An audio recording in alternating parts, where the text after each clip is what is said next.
Assalamualaikum warahmatullahi wabarakatuh. Hai sahabat THC, selamat datang di Trigadi Channel. Oke, di video kali ini mungkin agak melenceng ya teman-teman dari biasanya, karena di video kali ini saya akan membahas tentang burayak cupang. Bagi kalian yang senang dengan ikan-ikan hias, terutama ikan cupang, dan mungkin kalian ingin membudidaya ikan cupang, nah wajib kalian dengerin tips dari saya teman-teman.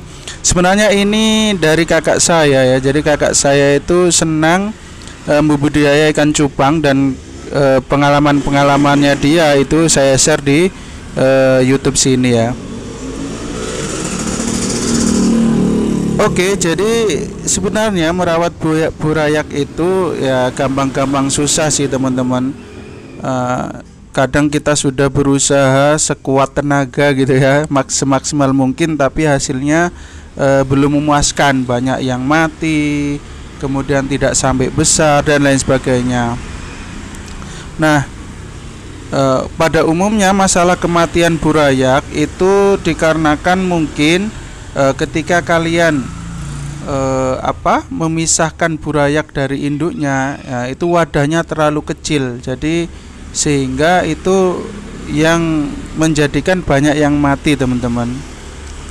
Dan airnya itu tidak dibersihkan atau tidak diganti secara berkala. Nah, maka tips dari kakakku ini ya.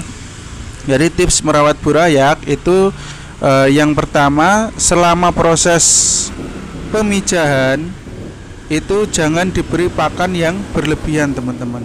Jadi setelah kalian pindah burayak itu di tempat lain, usahakan tempatnya itu yang agak besar gitu ya.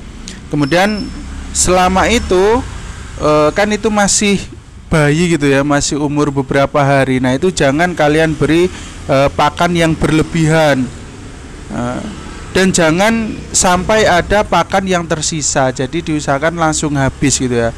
Nah, untuk burayak yang umur hanya beberapa hari teman-teman, atau di bawah 2 minggu itu usahakan pakannya itu pakai kutu air gitu ya, pakai kutu air.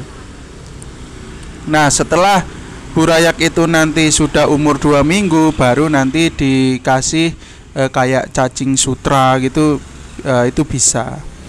Kemudian yang kedua, ganti air secara berkala ya teman-teman, menggunakan selang.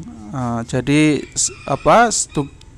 fungsinya selang itu untuk menarik kotoran-kotoran yang mengendap di wadah itu. Tapi kalian juga harus hati-hati, jangan sampai burayaknya itu kesedot di selang itu ya, sehingga banyak yang keluar dan mengakibatkan banyak yang mati.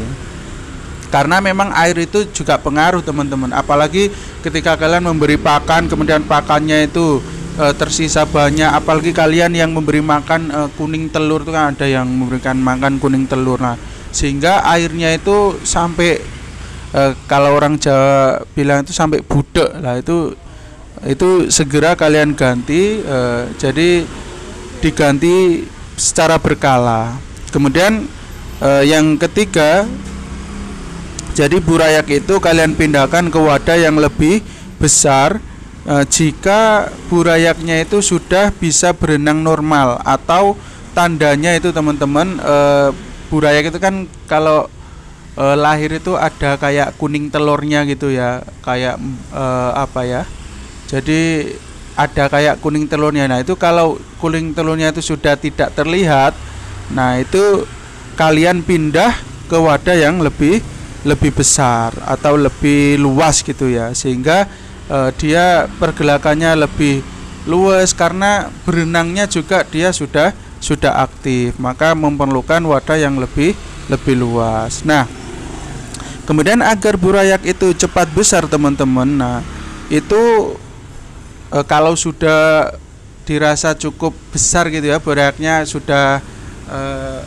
lumayan besar, maka jangan kalian taruh di ember lagi atau di wadah plastik lagi, tapi kalau bisa itu kalian buatkan kolam dari semen itu, kemudian itu kan biasanya ada lumut-lumutnya gitu ya. Nah, itu bagus untuk burayak yang menginjak masa-masa perkembang biakan yang ke dewasa itu ya. Jadi itu cocok sekali karena di situ banyak sekali plankton yang dihasilkan dari lumut atau tanah yang mengendap di kolam yang dari semen itu. Itu teman-teman. Nah, mungkin kalian kalau jika awal-awal masih banyak kegagalan itu wajar, tapi kalian punya cukup pengalaman untuk di step selanjutnya, gitu ya. Nah, karena pengalaman itu ya guru yang berharga, teman-teman. Oke, semoga sukses. Jangan lupa subscribe. Assalamualaikum warahmatullahi wabarakatuh.